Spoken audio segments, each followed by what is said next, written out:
Okay. Should I answer in Spanish and he translates or? No, your English is fine. I prefer in English. If you don't know something, Joaquín can translate. Okay. Or if you, I speak Spanish as well, so we'll manage. We will manage. Okay. So, hi Ana, hi Joaquín. Thank you for having this video call with MOOOV Filmfestival all the way from Argentina in your homes, just like we are. But next to this, like wanting to speak with us in the video call, I really want to thank you for making las buenas intenciones. I have to say that I really enjoyed the film myself. I saw it just before here in the house with my earplugs on, and the girls in the house who I live with, they were like, "Oh, it must have been a funny movie because you were laughing a lot." So it was.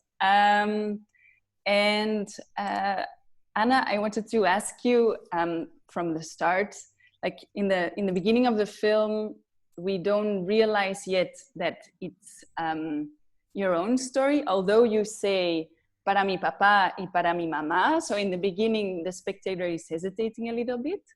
Para mi papá, para mi mamá is for my father and for my mother. But I was wondering which part is fictionized in the film. Did you want to tell the story the exact same way like you've experienced it, or is it partly fictionized? It's quite a lot autobiographical. Mm-hmm. I think the only difference is that my dad had a lot more friends than in the movie. Even more. There were 10 or 15 maybe. And less hair. I saw that too. No. In the 90s, not that time. Not that time. But it.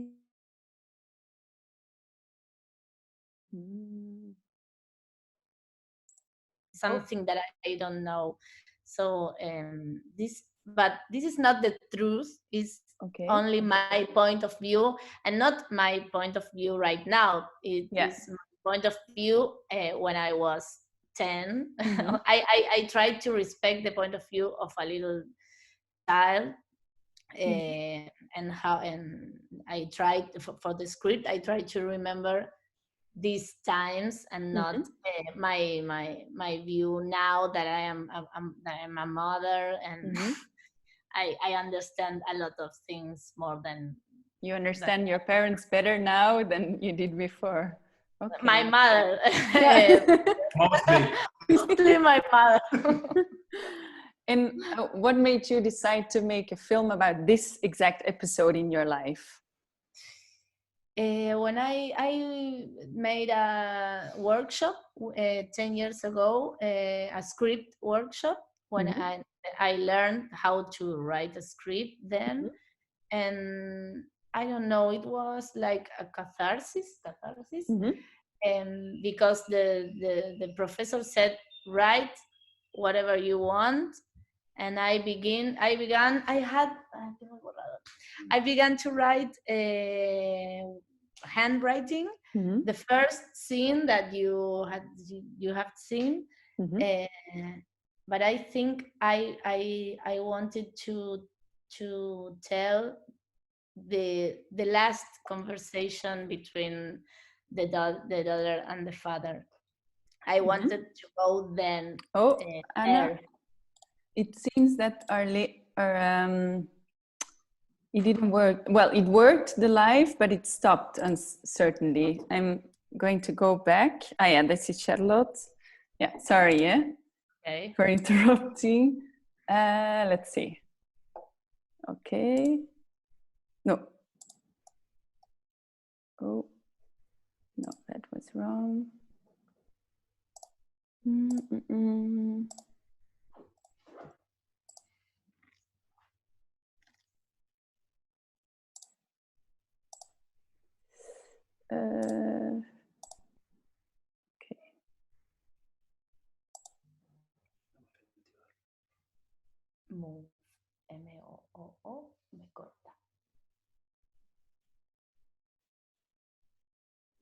Festival.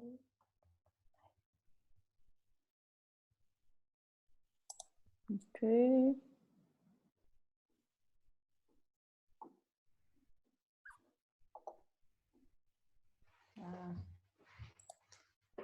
All right. Me pongas en sonido.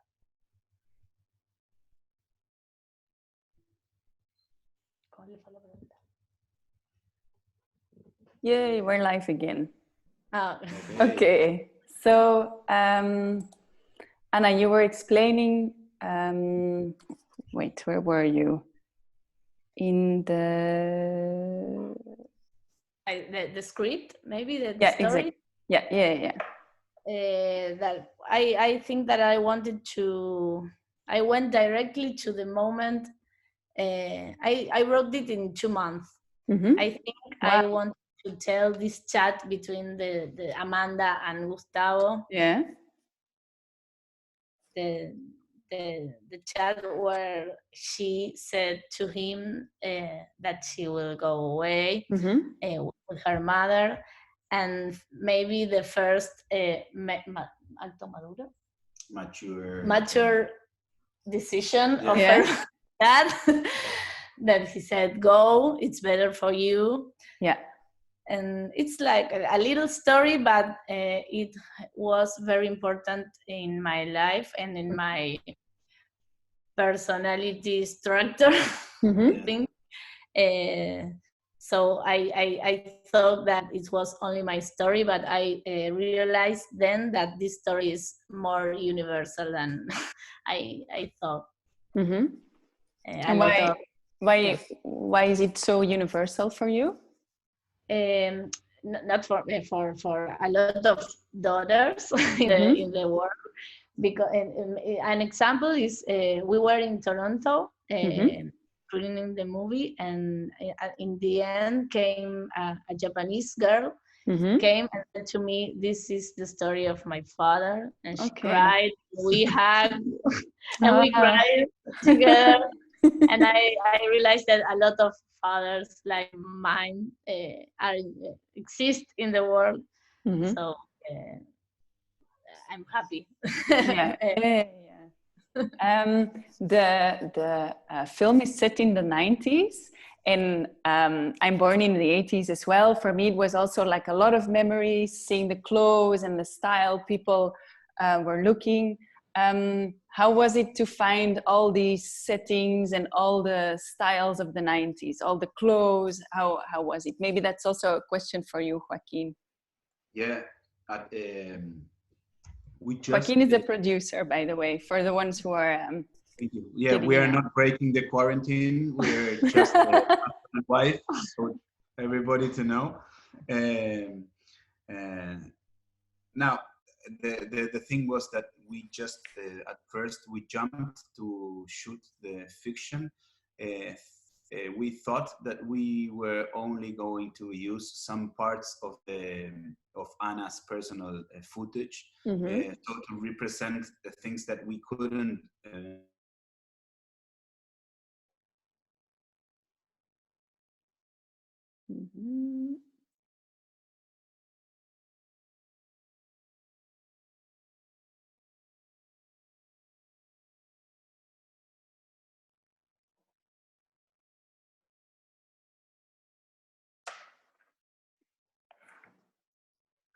Let's see. Yeah, we're back. I'm going to go closer to the internet. Let's see. Okay, good. So we at first we started shooting with all our aim to represent that the 90s. And when we started looking in the edition process, we start finding and making a more profound research of Anna's footage, and we start playing with the coming and going of fiction and footage, and that started to work very well in the terms that all the things that all the footage relieves us for the representation. So that was very we have also a very talented art director, wardrobe stylist, that worked together with no money. Okay, you don't see that in the film. It doesn't look like a very cheap made film to me. No. We search a lot we search with a lot of care the locations, because we didn't have maybe money for buying stuff. We ask. They lend us. They lend us a lot. Everybody open wardrobes and things. Hey, I have this CD and I have this cassette. The answer machine. The answer machine. Oh yeah, it's true. Yeah. So everyone dug up their closets to get you the right material. We shoot in the wardrobe stylist house. Okay. In our house too. Yeah. And I was wondering the videos that you used from the past. So the film is set in '93, right? And then was your dad really into making home videos? Where did you get all the footage from? It was him using the camera. Yeah. Okay. Yeah, that's why the main character has always a camera with him. Yeah. We shoot a little bit with an old camera and high 8 camera with the characters, but the most of the footage was my dad's footage. Some I had at home, but a lot of them I found it during the post-production stage. Wow. So it was very magical, this moment, because I felt that I was working with my dad, because he sent me a lot of streets and cars. Previous to the shooting, Anna was looking for the footage, and we saw like hours of the camera outside the window of the car. And Anna told me, when he was shooting that, I was always saying, why is he shooting the street and not us that we are sitting with the car? And suddenly that was great, because it gave us the city in the 90s. Yeah. And I thought, wow, this is incredible. Exactly. Yeah, and some scenes you filmed with the actors in the same way that your dad filmed you before.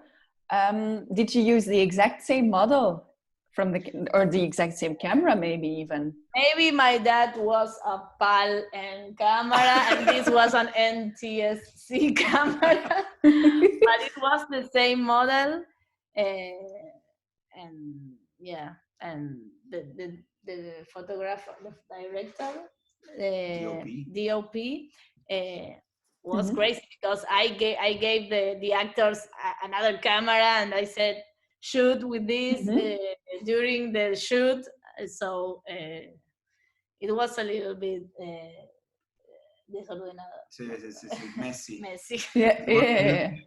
Because suddenly we love the taste of the mixture of the textures, and we gave cameras to the kids when they went to their holidays on the beach, and we told them, just shoot yourselves in the beach so we can mix it up with Anna's footage, and that is something that happens on the beach sequence. And it worked. Yeah, it does. I was really wondering, so Cecilia and Gustavo, which played the role of the parents of the three children in the film, they are actually each other's opposites, or at least in the film. So the viewer, like the spectator, can barely believe they were together for such a long time and had 3 kids. So I was wondering, how did your parents meet, or how was their relationship? Is that also, did that also really happen? They were together like when they were 14, maybe. Okay. They had kids when they were 20. Okay. they had 3 kids in 5 years, and then they divorced in 7 years after their marriage. Okay. So they grow all differently. Yeah. As they were young, they were very in love, without kids, without a lot of pressures. So then maybe the personality grew differently for each other. So I think it was life. Yeah. And in the film, Cecilia speaks about struggling to pay for everything: school, rent, food, etc. How would you compare the situation in Argentina now compared to the 90s? Now it's maybe maybe it's very the same now. Yeah, the calendar is different. Yeah, but there were a lot of coincidences, no? Yeah, it was quite shocking, because when we were able to make the world premiere, we were still on the last government that was pretty much the same that the government at that time in the 90s, where it was two of the moments that neoliberalism were making struggles here. And I think that one of the things that I like the most of the movie is that the movie talks about the national context, but not talking about it, but only talking about the effects of families tear themselves up because of the economical conflicts, but not talking about them. You know, there were lots of people that had to leave Argentina because industries were closing, because the commerce was stuck because it was a mess. Well, it was pretty much the same last year here. Yeah. Okay, so now we are here in our home. Exactly. Then, which makes beautiful now. Which makes it all more weird. Yeah. And then Joaquín, so you are you're together with Ana, and you're also one of the producers of the film, just like Ana's sister Juana. How was it for you to dive into Ana's and Juana's youth memories, to be part of the film or the memories as if they were your own? Well, the process of the shooting of this film was triggered by Ana's father's death. So this was like a very natural decision. Me as a producer, Ana as a former director. So we thought that the process of the movie was more important, and I think this was one of the main things that gives, and you can see in the movie because it's very fresh, because the aim during the shooting and during every single process of the movie was focus on the process of the duel that Ana, as you can well see, has a very Oedipic personality confirmation. So it was like a very interesting and a very kind, and that's why also all the crew that we create surrounding Ana was a very loving and a very kind and a very their hearts were on the process, and that's why everybody opened their wardrobes and tried to hug Ana and try to take care of her, and so she to be comfortable and confident and to a lot of family in the crew too. A lot of family in the crew. So this was a very familiar process. Yeah. So it was. It's like a film about your family, also made by your family then. Yeah. And this triggers a lot of things, no? For me, it was great because my life partner was working her duel in the best way. Mm-hmm. She triggered a lot of this process. Anna's process triggered a lot of in her mother and in her siblings and in her. That was like an expansion wave that still going on, and Anna still have like suddenly calls crying, and I saw again the movie, and I can realize now that this and that was happening, and where was I in that process? You know? Yeah. And that it's The movie is only a part of the lot of results. There's a lot of behind the scenes probably that you filmed too. Yeah. Still going on. And since the object, the aim was put in Anna's project, I feel and I think that the movie was free to go whatever it had to go, you know? Yeah. It had freedom. We were not trying to do not a moving picture, not a drama, not a comedy, not a we just wanted to like a vomit, like a catharsis, you know? And how was it to cast children that had to play your parents, yourself, your siblings? How did the casting go? It was very long, but we didn't find Amanda in a casting. We found her in an Instagram video. She was singing and playing the piano with her dad, her real dad, that is in the movie is Guille, the new husband, Amanda's stepfather, is her real dad. Okay, and he's a famous actor, isn't he? Yeah. Yes, it is. And Amanda and Lala are sisters in the real life too. So Lala came with Amanda. And when I saw her in a video, then we made the casting, and she was great. And she helped us. Anna Facebook Live stopped again, so I'm gonna go back, and then I'll let you answer some more, because sorry, I'm keeping an eye on it, but let's see.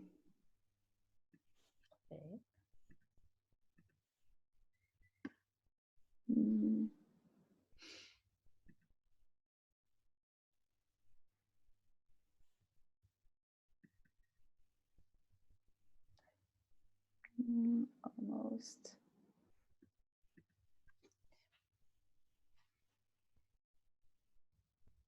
All right. It's going on. Just a second. Yes, we're live again. So, Anna, you were saying that the little sister came when you found Amanda, because they were both sisters. Yeah. And then Amanda helped us to find Gustavo, because she participated in the casting with him. They made a scene that I love, that is the one when the father said to them that they were leaving to Paraguay in the record store. They made perfectly. So I said, we have a movie now, because I have Amanda and I believe her, because it's very hard for me to believe kids in the movies, when here in Argentina especially. And the friend Juan, Amanda's and Carmela's real father, joined the acompañado, ¿cómo fue? Yeah, he was very close to them. He participated in a very little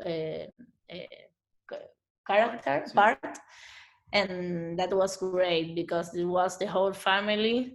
At first, he was supposed to be the main character. O sea, he was supposed to be Amanda's father in the movie too. In the movie too.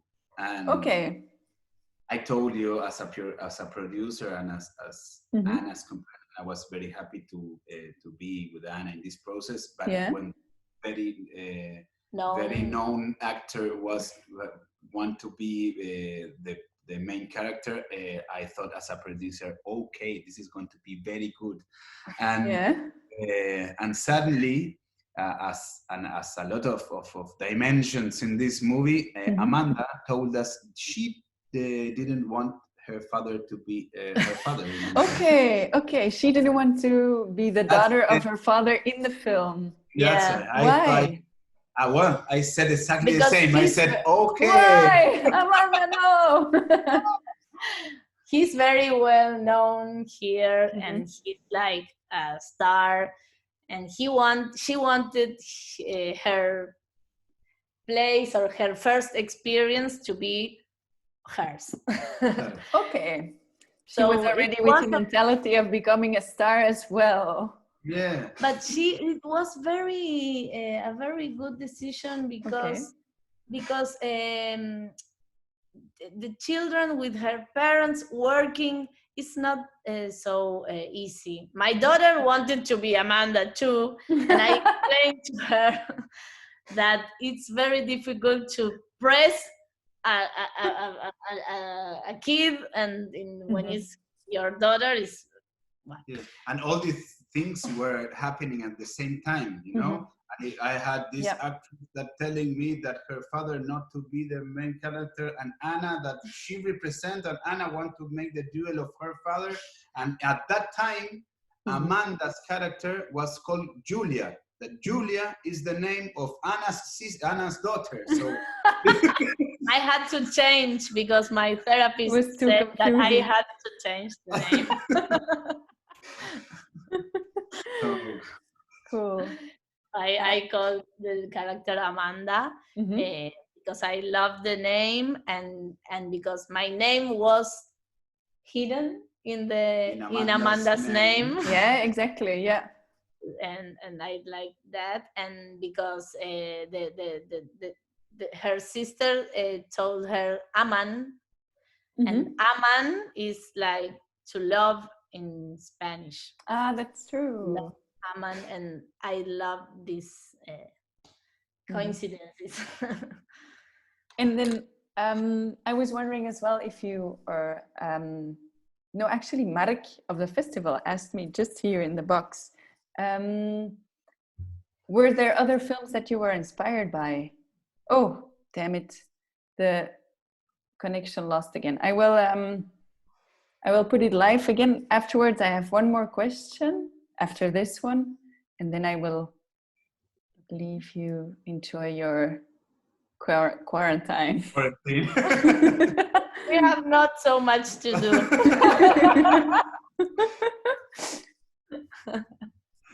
I can work in my next script. True.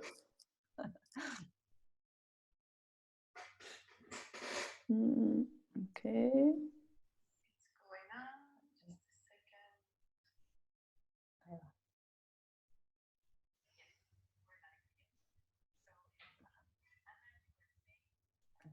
Okay, go live. Let's see.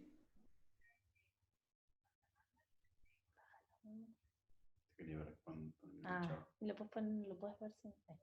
Oh, esto no lo comparto. Okay. We're here again. So, Anna, I was wondering which movies inspired you? Well, I was inspired a lot by, I was not a director till now. I was not a cinephile either. I grew up with Modern Times by Chaplin, or the Orange, Clockwork Orange, the classics. But my first influence, my most important influence was the TV. In the 90s, the TV came with music videos and with a lot of new channels that didn't exist earlier. So I loved, and with my dad, when my dad's movies, archives. So And one of the things that we found when we were we were searching in Anna's family footage, we found lots of VHS tapes that her father sent to them to Paraguay, so them not to keep on updated with the things that were happening on TV. So we had like lots of MTV clips and really, or Simpsons episodes. No way. So your father filmed things on TV to send it to you, like things that were happening on Argentinian TV, to send it to you in Paraguay. Yeah. Okay. Because he was scared that we had a badge that you skipped a lot of things. That we skipped a lot of things that were happening. Programs. Yeah. That's super funny. And so what happened when you came back from when you obviously came back from Paraguay? How did that happen? I lived 3 years in Paraguay. I was very happy then in Paraguay, and one day when I finished the high school, he phoned me and said, "Are you coming back? Are you going to the university here in Buenos Aires?" And I said, "Yes, I go back." But I had a boyfriend in Paraguay. I had plans, so it's another movie, another drama. That can be the second one. Yeah, but my mother still lives in Paraguay. My brother too. And my sister is now here in Argentina. Yeah. And the film is a lot about parenting. You have two different situations, or two different parents who are parenting. Do you two have kids too? And if yes, what kind of parent are you? Well. You can also say it about each other. Then it's a more mean question. I am very Cecilia. Yeah. We are. I am divorced too. He's divorced, and we are an assembled family. We have 3 kids, but we don't have our own kids because we have already 3. I learned that, I don't know what I've learned, but I hope that you have good intentions. You have good intentions, Anna. I have good intentions. Exactly. I hope that my daughter don't make a movie about me. I try to be both. I try to be fun and also to be behind the responsibilities of my kids. Yes, but Anna in the intimacy had these crazy theories about being about the parenthood. Like, if you're a disaster, your kids are going to be good. If you're good, you're a disaster. So she's like the opposite way of thinking. Yeah. I think that maybe if I act like my father, maybe my daughter will be responsible. I'm not so good, but I wasn't very rebel in my youth. So I think that maybe I should be like my dad, but no, I'm more like my mom. Okay. Do you agree, Joaquín? Is Anna more like Cecilia? Yes, completely. And who are you in the story? No, I'm the guy that behind the camera, trying to make things work. No, I learned a lot of Anna. She's like a survivor of a lot of personal sceneries that for a common people would be very difficult to overcome. But I don't know. Do you have more projects coming up, you two? Yeah. Yeah, we have together and volviendo al proceso, talking about the process. I am writing with my brother who lives in Paraguay, and this writing is get us more closer, you know, closer. So it's very, very, it's very, fulfilling. It's very fulfilling for me to feel close to him. He's writing the music for the film too. So, right? Because in this one he did it too, right? I saw him in this, But now he's composed. He had these songs I used in the Good Intentions were already written. So now his first song by himself as a solist, as a single player, was the song that we've heard in the beach scene. And now he has a lot of beautiful songs that you will hear in the next movie.